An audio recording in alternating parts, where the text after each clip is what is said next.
Hi, everyone. I'm Alexandra Uresta, and this is Career Switch Podcast. This show is here to encourage you to take action with whatever career change you've been considering or are working on. In some episodes, I talk to people who've made their own career switch, whether by choice or circumstance. They share the good, the bad, and the truth about their journey, including what worked for them and what didn't.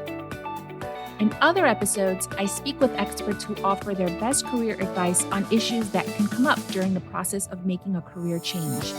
After all, it takes guts to switch things up, and it's not easy. However, it is possible. So, I hope you hear something in this episode, an idea, a suggestion, a piece of wisdom that'll spur you into action with your own career switch, whether it's taking that first bold step or trying something new. Welcome. I'm glad you're here. I speak with a lot of career coaches for this podcast.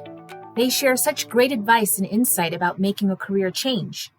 It made me want to interview someone who's actually worked with a career coach to make their career switch. Bella Holzkenner did just that. She worked with 2 career coaches after she was laid off from her asset management company. One of them was certified career and life coach Deirdre Taylor, who was featured in our last episode about how to figure out your career switch when you're lost. Bella tells us about the work she did with her coaches and how Deirdre's support helped her make the decision to become a mental health counselor, something she resisted at first. She also explains how volunteering and taking on a neutral perspective, which she learned from Deirdre, played a role in making her career switch. Hi, Bella. Thanks for joining us. Let's dive in. What were you doing before your career switch and what led up to it? I've spent 25 plus years in asset management, doing different types of roles, but overarchingly, I would say business management. It was sort of making sure that the business is running the way it's supposed to. I was very effective in that I had good relationships. So when there were parts of the business that weren't really working, using relationship skills, I was able to smooth those things over and help the business move forward. Big asset management companies, they've been laying off for a very long time. A lot of the value that I brought to the company was that I knew it very well and I knew how to get things done. And those types of roles were being either offshore or nearshored. Through a series of layoffs, I ended up getting laid off. While you were in asset management, how did you find the work that you did? I don't know that I had a plan to do this work. I sort of fell into it. I had this job with a lot of flexibility, and that was really important to me. At the same time, my daughter was very young, so I was able to go to school plays, and I was able to be class mom and things like that. My father was ill. He would be in the hospital a lot, and I would just leave. I mean, there were parts of the job that were fulfilling in that I had, good relationships with people, but the work itself was not fulfilling. But the flexibility at that point of my life was very important to me. I was moving up. Even though it was sort of lateral moves and things like that, I was achieving some success, but I wasn't thinking to myself, this is what I should be doing. So after you were laid off in 2018, what were your next steps? So initially I was thinking to myself, this is the worst thing that happened to me. This is what was going on in my head. I'm too old. I'm not skilled. I took a little bit of time off. Actually, previous to this, because I think healing and helping people was something that I was very interested in. I had started a 4-year class in non-dual Kabbalistic healing. So I was able to fit that in my schedule because it was the weekends. So I was training to be a healer. And then I got laid off. And then I started to work 2 things that I thought were really helpful. I started to work with Deirdre Taylor. And that was super helpful in removing things that I thought of as blocks. What did I really want to do? And what if I really was clear about that? It was still good to have her support. Then I worked with a career coach. That was less helpful to me because we had talked about different industries. At that time, co-working, the WeWork kind of model seemed like a growth industry. There were these type of roles that were sort of, what I was doing before, business management and also communications. And I thought it's a new industry. And maybe if I got my foot into the door, there, that might work. And the other thing I started to do, I went to this not-for-profit conference, you could say, and I met the woman who runs this great organization called the Bottomless Closet. So for people who aren't familiar with it, it's an organization that helps New York City underserved women enter the job force. People come in, they get clothes, and you help them find a suit, and they feel really good in these fancy clothing. And then you help them with career coaching and resume building and things like that. And the feedback I was getting from these women was like, thank you so much. Like, you really helped me. You made me feel more confident. You made me feel like I could do it. Like, something resonated in me. And I thought, this really fills me up. It really gives me energy. Why am I sort of resisting this? So did volunteering at Bottomless Closet get you thinking about going into mental health counseling? It sort of just became clear to me that it was time to do this. Then I explored different, graduate school options and decided to go the route of mental health counseling. Why were you resisting at first, like you said? It's really scary to make a big, big career leap like this at any age, but let alone at my age. It was a huge career shift. It's a different skill set. It's going back to school. It's starting at the bottom. And also, 2 years of school full time means you're not working and you're not making money. And not everybody can do that. How did your husband react when you told him that you wanted to go back to school? I'm really so grateful that he's been so supportive through this process, because he said to me, oh, you should travel. And I said to him, I don't know that I can do that right now because I'm going back to school. And I was expecting him to flip out. I was expecting to say, like, what do you think? Like, we don't have the money, whatever. And he was like, oh my God, that's great. I'm so excited. That's so great. And I think he knew that this was really what I had wanted to do for a long time. That's great. Did the coaching help with making the decision to pursue mental health and to go back to school? They're both helpful in some ways, but in different ways. So the work that I did with Dee Dee was really about figuring out what you really want and what the resistance is. And that was super helpful. I think, as I mentioned before, there was a lot of resistance, financial, age, change. And working with the other coach, I think it could have been helpful had I chosen a different path. That coaching was more directed to helping you if I'd wanted to switch, let's say, to a different, like, sort of corporate field or maybe government or something like that. Some of the things that, I would say were helpful were things like name 10 events you were proud of and write them out in detail. And then afterwards, you go back and you look at what the skills were that helped you make that a successful event. Through that, I did see some skills that were helpful to me. What else did your coaches have you do that you found helpful? I like vision boards, but really writing it down in really careful detail, what you wanted. So like something you wanted in 10 years from now, something you wanted in 5 years from now, something you wanted in 3 years from now. But to really go to it like from a sort of fantasy point of view, if you could have anything you wanted, if money wasn't an object, if time wasn't an object, if age wasn't an object, if there were no obstacles, what would you want? And so getting clarity around that was very important for me. Would you recommend working with a career coach when making a career switch?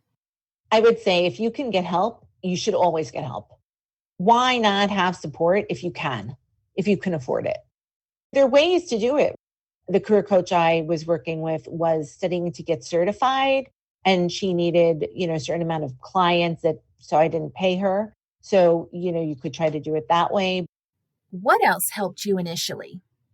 Something for me that was super helpful was volunteering, because even though it wasn't exactly what I wanted to do, it was a step in the direction of what I wanted to do. And I really believe in a sort of spiritual way that started to open the doors. So it sort of grounded me in this idea that I'm already doing it. And it was useful to have on my resume. So I would recommend, to the extent that people can volunteer in things that they're interested in, particularly when it's a career change, they should do that. So why were you interested in going into mental health? My mother was a psychoanalyst. My mother wanted me to go into mental health. And I think for me initially, I felt like it was a lot of school. I grew up not with a lot of resources and sort of worked and put myself through school. So I worked during the day and I went to school at night. And this idea of to become a PhD, it's like full-time school. And I just didn't see that I would be able to do that. But I kind of had it in the back of my mind. And then I sort of fell into this path in finance just because it was the job that I had that paid me the most during the day so that I could finish my degree. What about the timing of your layoff? How did that play a role in making your career switch to mental health? My identity was very wrapped up in being a worker. So not necessarily like fulfillment from my job, but like doing a good job at whatever I did. I'm being a mother. Being a mother is extremely important to me. And so I was very involved in my daughter's life, in her schooling, in her, taking her to doctor's appointments, play dates, things like that. And also I was in a situation where I was taking care of my father and required a lot of time and attention. My father passed away. And then my daughter graduated in June and I got laid off in March. Initially, it was super hard, right? Because I had really defined myself as these three things: as a worker, as a mother, and as a daughter. And then all of a sudden, these things were gone. And I had some time for myself. And I think had my daughter been a few years younger, had my father been alive, I would have tried much harder to go back into the same groove that I was in. Like, what is the easiest re-entry into my old life? It was okay. I can't complain. I had a good life, but it wasn't really fulfilling to me. I saw that as a sort of sign from the universe. This was an opportunity to do things differently. So in 2022, you'll get your master's in mental health counseling. You're currently doing an internship at a mental health clinic. How is it going now that you're working with clients? It's amazing. I bring my whole life to it. All the work I've done on myself, the therapy that I've done myself, these modalities that I studied, the experiences I have, right? I bring my whole life experience with me, and I think it's a benefit. I'm grateful to be doing like this work that I consider really important, serious healing work in this world. I'm so happy for you, Bella. So what advice do you have for our listeners who are working on making their career switch? First, get very clear on what you want to do and try to approach what you want to do when you're writing it down, when you're working with it, to not let in any obstacles. Because at this point, it's just sort of vision boarding. So try to approach the vision with no bias. Once you get that, right, then you can start to see like what bias is true, what bias isn't true, and then start to refute those things when they're feasible. But I would say if there's something you've wanted to do for a long time and you're clear about your vision and you're clear that the path is achievable to you, volunteer.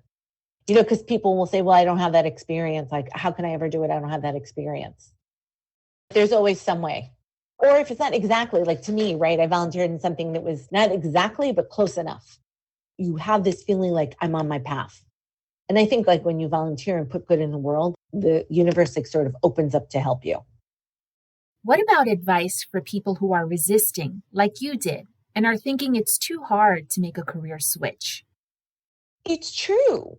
As you age, it's hard. So you don't want to say, oh my God, it's not hard. You don't want to like be dismissive of the truth of that, but you can't let it stop you. So I think you have to sort of give yourself like a pep talk. And if you can't be positive, which sometimes you can't, try to be neutral. And I think that's something I got from Dee Dee as well. This idea of be neutral, like you don't really know. It could be better. It could be worse. We don't really know. Because I do believe the things that you say to yourself impact your actions, your thoughts, your feelings, right? So you want to be careful how you speak to yourself. If you wouldn't talk to your best friend like that, don't talk to yourself like that. But you can't always say, because it won't feel true. This is great. Just say, I don't know. This could be a good thing. It could not be a bad thing. I don't know. I'm going to take a wait and see approach. It's always better to be positive, but if that's not possible and that's okay, try to be neutral. You don't know. Take a wait and see approach. It could be better. You don't know. And I would say get help. If you can get help, it could be like a life coach or a career coach or Any support that you can get, I would use every resource that I can. Just try to take steps in the direction of your path, whatever they are. If they're little, if they're big, take steps in the direction of your path and see what happens. Gently, gently. No like harsh voice, no beating yourself up, no, nothing. If you can't be positive, like not to beat yourself up about it. Like, I think that's super important. Thanks, Bella. It was great having you as a guest today. You can find links to the resources mentioned in this episode and more helpful information in the show notes and on our website, careerswitchpod.com. While you're there, join our mailing list and follow us on Instagram and Twitter at CareerSwitchPod. So what's your career switch? Are you excited to take action after listening to this episode? Tell us at careerswitchpod.com. We'd love to know, along with any feedback you have about the show. We're a new podcast, so please rate, review, and share with your friends and colleagues. It'll help get the show out there. Thanks for listening today. Till next time.